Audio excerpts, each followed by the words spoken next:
मैं थका हारा बस में दाखिल हुआ तो ये देख के दिल को इत्मीनान हुआ कि 2 सीटें खाली हैं। मैं लपक कर एक सीट पर जा बैठा।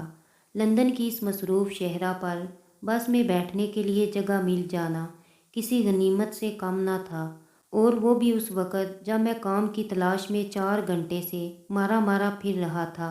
खैर, अल्लाह का शुक्र अदा किया और सुस्ताने लगा। चंद मिनट ही गुजरे थे कि एक मोमर जोड़ा बस में दाखिल हुआ।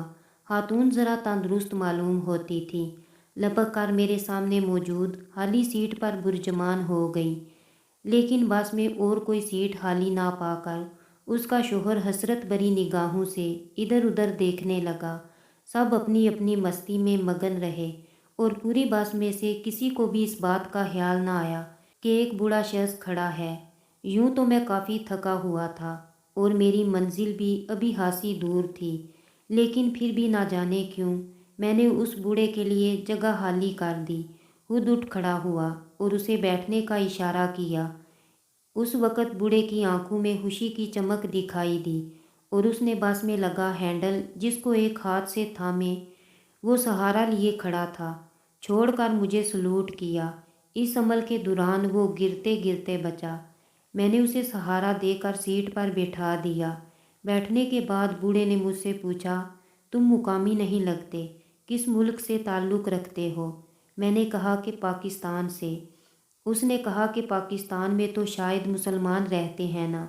मैंने कहा, जी पाकिस्तान एक मुसलमान मुल्क है। उसने कहा कि इसीलिए तुमने मेरे लिए सीट छोड़ दी, क्योंकि मुझे पता है कि तुम्हें तुम्हारा दीन और तुम्हारे मुल्क की रिवायात यही सिखाती है। ये कहकर वो अपनी बीवी को मेरे बारे में बताने लग गया कि इसका ताल्लुक़ एक मुस्लिम मुल्क पाकिस्तान से है, और वो बूढ़ी औरत अकीदत और मोहब्बत की नज़रों से मुझे देखने लग गई। उस बूढ़े की बात सुनकर और उसकी बीवी की वो मोहब्बत भरी नज़र देखकर मेरा सीना तन सा गया और मुझे अपने दीन की तालीमात और अपने बुज़ुर्गों की तरबियत पर रश्क आने लगा।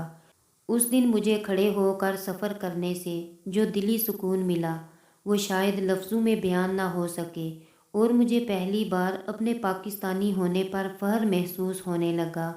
ये वाक़या तहरीर में लाने का मकसद ये है कि हमारा छोटे से छोटा काम, हवा वो अच्छा हो या बुरा, वो हमारे मुल्क और हमारे प्यारे दीन इस्लाम की तालीमात को ज़ाहिर करता है। इसलिए हम सब को कोई भी काम करते हुए ये ज़हन में रखना चाहिए कि हमारा ये काम या तो हमारे दीन और मुल्क की नेक नामी का सबब बन रहा है या फिर बदनामी का।